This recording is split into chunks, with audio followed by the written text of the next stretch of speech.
New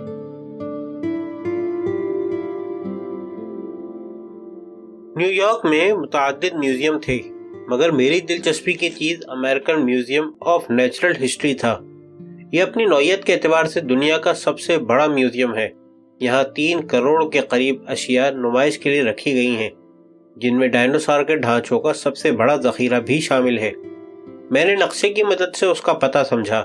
اب میں خود بھی راستوں سے واقف ہو چکا تھا، اس لیے بآسانی وہاں پہنچ گیا۔ آج کافی گرمی تھی، بلکہ ریکارڈ گرمی تھی، اور درجہ حرارت 35 ڈگری کے قریب تھا۔ ہر جگہ تیز اے سی چل رہا تھا۔ سب وے سے نکلتے ہی میوزیم کا داخلی دروازہ تھا۔ کاؤنٹر پر موجود خاتون نے داخلے کے ٹکٹ کی مختلف شرحیں میرے سامنے رکھ دیں۔ میوزیم میں داخلے کا ٹکٹ $10 تھا۔ میں نے اس کے ساتھ اضافی طور پر اسپیسس شو کا ٹکٹ لیا، جو $9 کا تھا۔ اسپیسس شو کا ٹائم شروع میں ہی تھا، اس لیے پہلے اسے ہی دیکھا، لیکن بعد میں احساس ہوا کہ غلطی ہو گئی۔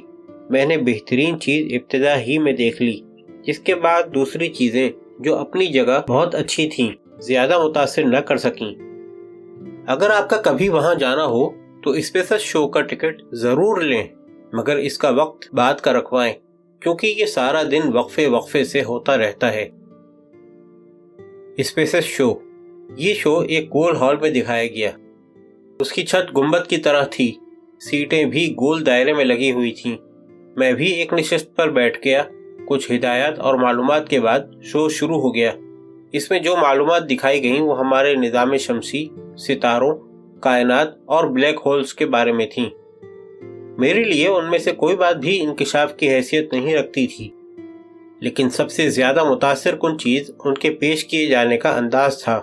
عام روایتی اسکرین کے بجائے پوری گنبد نما چھت اسکرین بن گئی تھی۔ اس مقصد کے لیے ایک پروجیکٹر ہال کے وسط سے ابھر کر باہر آ گیا اور چھت پر سہ رخی تصویریں بنانے لگا۔ یہ منظر کشی اتنی حقیقی تھی کہ محسوس ہوتا کہ جیسے ہم کسی خلائی جہاز میں سفر کر رہے ہیں اور اس کے عرصے سے کھلے آسمان کا مشاہدہ کر رہے ہیں۔ ساتھ میں آواز اتنی بھرپور تھی کہ کرسیوں پر بھی باقاعدہ ارتعاش محسوس ہو رہا تھا۔ اس شو کا پیغام یہ تھا کہ ہم ایک لامتناہی کائنات کا حصہ ہیں، اس ترتیب سے کہ ہماری زمین نظام شمسی کا حصہ ہے، نظام شمسی ملکی وے کہکشاں کا حصہ ہے، ملکی وے کہکشاؤں کے ایک عظیم تر جھرمٹ کا حصہ ہے جس کا نام ویرگو سپر کلسٹر ہے۔ اس کی حیثیت اس کائنات میں محض ایک ذرے کی سی ہے، بلکہ اس زنجیر میں ہر ایک کی حیثیت دوسرے کے مقابلے میں ایک حقیر ذرے کی سی ہے۔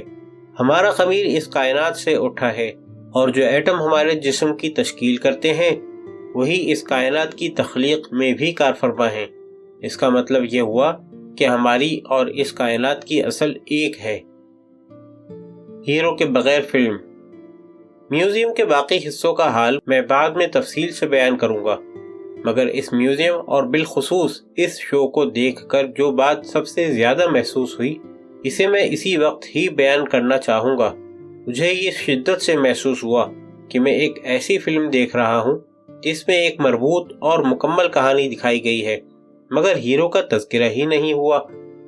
یہ میوزیم کائنات، ہماری زمین، اس کے باسیوں، انسان، حیوان، چرند، پرند اور تمام مخلوقات کے بارے میں اتنی حیرت انگیز معلومات دے رہا تھا کہ دیکھنے والے کا متاثر ہو جانا یقینی تھا، مگر خالق کا ذکر اس طرح گول کر دیا گیا تھا جیسے کہ یہ سب خود بخود ہو گیا ہو۔ تھوڑی دیر میں نے سوچا تو خیال آیا کہ خدا کا تعارف ان لوگوں تک جس مذہب کے ذریعے سے پہنچا ہے وہ ہر اعتبار سے ایک غیر مصدقہ مذہب ہے۔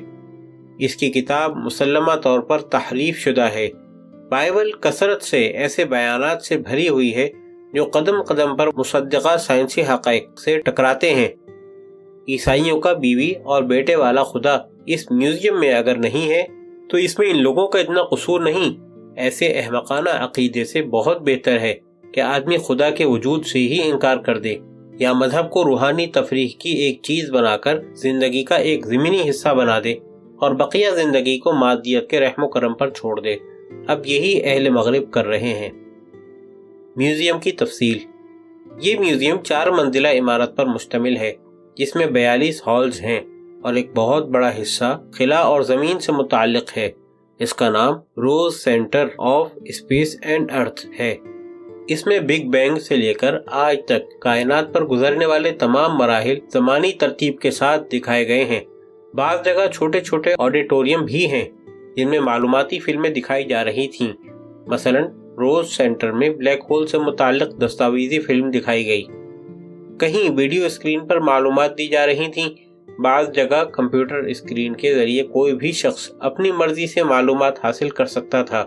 اسپیسس شو کے علاوہ بھی دیگر سینما ہال تھے جن میں دوسرے موضوعات پر فلمیں چل رہی تھیں، مگر ان کا ٹکٹ الگ سے لینا پڑتا تھا۔ یہ تمام چیزیں تفصیل کے ساتھ دیکھنے میں تو بہت وقت لگتا، خصوصاً اس بنا پر کہ ہر چیز کے ساتھ متعلقہ معلومات بھی لکھی ہوئی تھیں جنہیں پڑھنے میں کافی وقت لگ رہا تھا۔ میں ان تمام ہالوں میں گیا تو ضرور، لیکن تفصیل کے ساتھ 3 ہی جگہیں دیکھیں۔ ایک تو مذکورہ بالا روز سینٹر جس میں بڑے اچھے انداز میں معلومات پیش کی گئی تھیں۔ دوسرا ڈائناسور والا سیکشن۔ میں نے اس سے قبل ان کا صرف تذکرہ پڑھا تھا، مگر پہلی دفعہ براہ راست دیکھا تو ان کے قد و قامت کا کچھ اندازہ ہوا۔ ان کے ڈھانچے کے ایک سرے سے دوسرے سرے تک جانے کے لیے باقاعدہ فاصلے تک چلنا پڑ رہا تھا۔ ڈھانچے کا یہ حال تھا تو گوشت پوسٹ کے ساتھ چلتے ہوئے وہ کس قدر بڑے اور دہشتناک لگتے ہوں گے۔ تیسرا ہال جس میں مجھے کافی دلچسپی محسوس ہوئی وہ انسان سے متعلق تھا۔ اس میں انسان کے تمام تر نظاموں اور حیوانی پہلوؤں کا تفصیلی جائزہ پیش کیا گیا تھا۔ یہاں اس بات پر بڑا زور دیا گیا تھا کہ انسان کا تعلق جانوروں کے زمرے سے ہی ہے، اور ارتقاء کے نظریے کی روشنی میں اس کی تفصیلی وضاحت کی گئی تھی۔ خدا، انسان اور سائنس۔